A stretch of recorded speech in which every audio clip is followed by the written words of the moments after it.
Salam uşaqlar. Bugün mən sizə Şimali Amerika materiki haqqında məlumat verəcəm.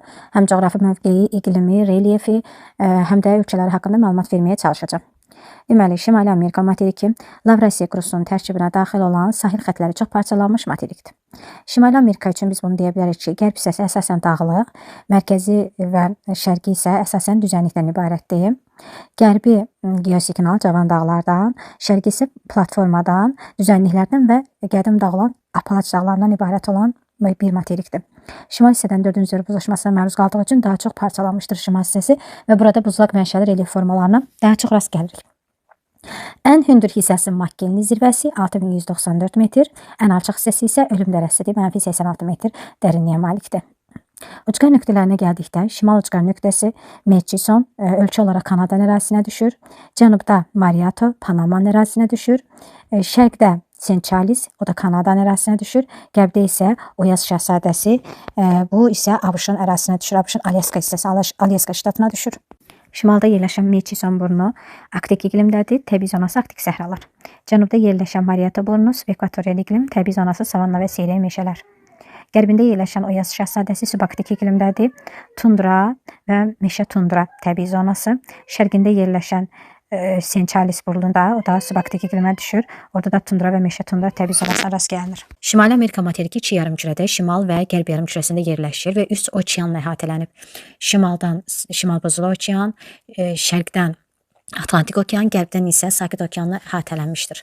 Və həm 66,5 dərəcə qütb dairəsi, həm də 20,5 dərəcə tropik xətti ilə kəsişir. Qərbində uzanan Kordilyer dağları 2 hissədən ibarətdir. Kaskad sahil dağlar, sıra dağlar, cavan dağlar və qayalı dağlar mezokimeri qırışıqla yaranan qismən qədim dağlardır. Kaskad dağlar cavan dağlardır. Cavan dağlarda geotermik pillə kiçik olur. Geotermik pillə nə idi? Dərinliyə doğru hər 33 metrdə bir temperaturun 1 dərəcəsi isə artmasına deyilir geotermik pillə. Amma bəzi ərazilərdə, məsələn geosiqnallarda geotermik pillə kiçik, platformalarda isə geotermik pillə böyük olur.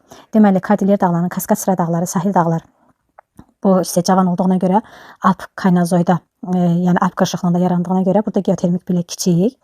Qayalı dağlarda isə geotermik pillə böyük olacaq. Çünki qayalı dağlar yaranıb mezokimeri qırışıqlığında. Materikin şərqində Apalaç dağları isə Caledon Hersin qırışıqlığında yaranmışdır və qədim dağdır. Geotermik pillə burada böyükdür.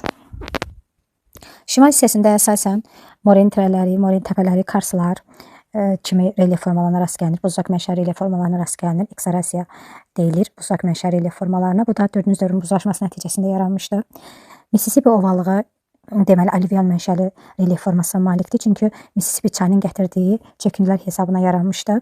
Atlantik sahili və Meksika sahili ovalığı isə abrazyon mənşəli relyef formasıdır. Çünki dalğanın yaratdığı relyef formalarına uyğun gəlir. Bundan əlavə burada platformanın sipər qalxan hissələrinə də rast gəlinir ki, Labrador yarımadasında və böyük göllər ətrafında da. Həmçinin materik faydalı qazıntılarla da zəngindir. Belə ki, Apalaç dağlarında daş kömür ehtiyatları daha çoxdur, daha zəngindir. Platformaların sipər qalxan hissələrində, Labrador yarımadasında və böyük göllərin sahillərində isə dəmir fliz yataqları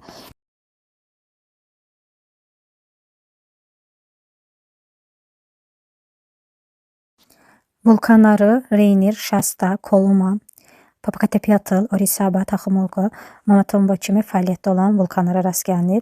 Makkinli, ikinci adı Denali isə sönmüş vulkandır. Həmçinin Şimali Amerikanın şimal qütb dairəsi ilə kəsişən obyektləri, yəni bunlara iki işıqlama qurşağında yerləşən obyektlər deyilir. Yukon çayıdır bu, Makkenzi çayı, Böyük Ayı gölü, Baffin adası, bunlar iki işıqlama qurşağında yerləşir. Şimal tropik xəttinin kəsdiyi obyektlər isə, bunlar da iki işıqlama qurşağında sayılır. Şimali Amerikada olan ərazilər, Kaliforniya yarımadası, Meksika yaylası, Meksika körfəzi, Florida boğazı, bunlar yerləşir deməli iki işıqlama qurşağında. İqliminə həm relyef amili, həm cəryanlar, həm hava kütlələri təsir göstərir iqlimin formalaşmasına. Təkcə ekvatorial iqlim yoxdur. Şimali Amerikada ekvatorial iqlim qurşağı yoxdur. Arktik, subarktik, mülayim, subtropik, tropik və subekvatorial iqlim qurşağına rast gəlinir və iqlim tiplərinə rast gəlinir. Arktik iqlim, subarktik iqlim, mülayim, subtropik, tropik və subekvatorial iqlimin yayıldığı ərazilər. Təbii zonası həm paralel üzrə, həm meridian üzrə yayılmışdır. Burada deməli hansı təbii zonalara rast gəlinir? Ekvatorial həmişəyaşıl meşələrə rast gəlməyəcək. Çünki ekvatorial iqlim qurşağı yoxdur. Deməli şimalda Arktik səhralara rast gələcək. Subarktik iqlimdə tundra, meşə tundra.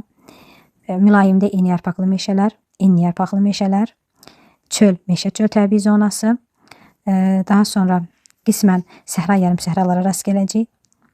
Daha sonra materikin qərbində codyarpaqlı meşə və çolluqlar, Araq dənizi iqlim tipində, dəyişkən rütubətli meşələr, musson iqlim tipində və savanna və seyrək meşələrə rast gələcəyik. Adaları Banks, Victoria adası, Melville adası, Ellesmere, Devon, Baffin adası, Newfoundland adası, Kuba, Baham adaları, Haiti, Yamaika, Puerto Rico, Aleut adaları, Çimə adaları rast gəlinir. Dənizləri Çikot dənizi, Beaufort, Baffin dənizi, ən böyük sahilsiz Sarqas dənizi, Labrador dənizi, Karib dənizi. Karib dənizi neft qaz ehtiyatları ilə məşhurdur. Körfəzləri Alyaska körfəzi, əsas körfəzləri Hudson körfəzidir, Müqəddəs Lavrenti körfəzi, Fundy Main körfəzi. Fundy körfəzində ən böyük qabarmaya rast gəlinir. Dalğanın hündürlüyü 18 metrə çatır. Meksika körfəzi tarixən əslində dəniz ola səhvən körfəz adlandırılmışdı. Çayları şimalda Yukon çayı Bering dənizinə tökülür, Mackenzie çayı Beaufort dənizinə tökülür, Nelson Churchill çayları Hudson körfəzinə, Müqəddəs Lavrenti çayı Müqəddəs Lavrenti körfəzinə, Mississippi ən böyük çayıdır, qolu Missouri'dir, ən böyük sağ qolu Missouri'dir. Missouri özündən uzun olsa da əsas toplayıcı hövzə Mississippi'də olduğuna görə, əsas bolsulluq Mississippi'də olduğuna görə əsas çay Mississippi çayı sayılır və başlayır Aytaska gölündən tökülür Meksika körfəzinə. Sağ qolları Missouri, Arkansas, sol qolu isə Ohio'dur. Sonra Kolumbiya çayı, Colorado çayı ən böyük kanyonvari dərələr əmələ gətirir. Colorado çayı tökülür Kaliforniya körfəzinə. Burada Mackenzie və Mississippi 2 dənə M hərfi yadımızda saxlayırıq. Delta mənsəbli çaylardır. Qalan çaylar isə estuari mənsəbinə sahibdirlər. Mənsəb nədir? Çayın töküldüyü yer, mənbə başladığı yerdə. Töküldüyü yerdə delta yaradan çaylar Mississippi və Mackenzie çayıdır. Mackenzie çayı buzlaq mənşəlidir. Demək olar ki, suvarmada istifadə olunmur. İl boyu buzla örtülü olur. Yukondur. Sonra Mackenzie'dir, Nelson, Churchill çayları suvarmada istifadə olunmur. Colorado, Kolumbiya çayları üzərində seslər tikilmişdir. Çünki seslərin tikilməsi üçün ən böyük yəni şərt odur ki, dağ çayı olmalıdır, bosulu çayı olmalıdır. Burada seslər tikilmişdir. Rio Grande çayı sərhəddən axan çaydır. Meksika və ABŞ-ın sərhədindən axır. Meksika körfəzinə tökülür. Gölləri əsasən buzlaq mənşəlidir. Çünki 4-cü dövr buzlaşmasına məruz qalmışdı ərazi şimaldan. Həm Şimali Amerika, həm Avrasiya buzlaq mənşəli relief formalarına daha çox rast gəlinir. Çünki 4-cü dövr buzlaşmasına məruz qaldıqları üçün. Burada buzlaq mənşəli göllər Böyük çayı, Böyük çölə, Athabasca, Winnepak gölləridir. 5 dənə göllər var ki, burada yuxarı Michigan, Huron, Erie, Ontario. Bunlardan yalnız Michigan sərhədə düşmür. Sırf ABŞ-ın ərazisindədir. Qalan göllər isə yəni yuxarı Huron, Erie, Ontario Kanada və ABŞ-ın sərhədində yerləşir. Hamısı şirinsulu göllərdir. Bir dənə burada Böyük Tuzlu göl şorsuludur. Qalan hamısı şirinsulu göllərdir. Buzlaq mənşəlidir. Burada ən böyük dünyada şirinsulu göl olan yuxarı göl burada yerləşir. Erie və Ontario gölünün arasında Niagara çayı axır və Niagara çayının üzərində Niagara şəlaləsi yerləşir. Şimali Amerika regionunda Kanada, ABŞ, Meksikanın adını çəkə bilərik. Kanadanın paytaxtı Ottawa şəhəri, ABŞ-ın paytaxtı Washington, Meksikanın paytaxtı isə Mexico şəhəridir. Burada həm də mərkəzi Amerika ölkələri də bu regiona daxildir. Burada 5 sosial ölkələrdən biri olan Kuba ölkəsi burada yerləşir. Yer gəlmişkən 5 sosialist ölkə hansıdır? Kuba, Laos, Vietnam, Koreya Xalq Demokratik Respublikası və Çindir. Bunlardan biri Kuba burada yerləşir. Deməli, ABŞ tam inteqrasiyaya çatmış yeganə ölkədir.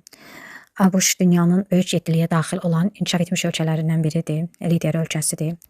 ABŞ-ın cənub hissəsi vaxtilə kənd təsərrüfatı zonası idi. İndi isə Texasda neft çıxarılır. Sonra yuxarı göl hissəsində zəngin dəmir filizi yataqlar var.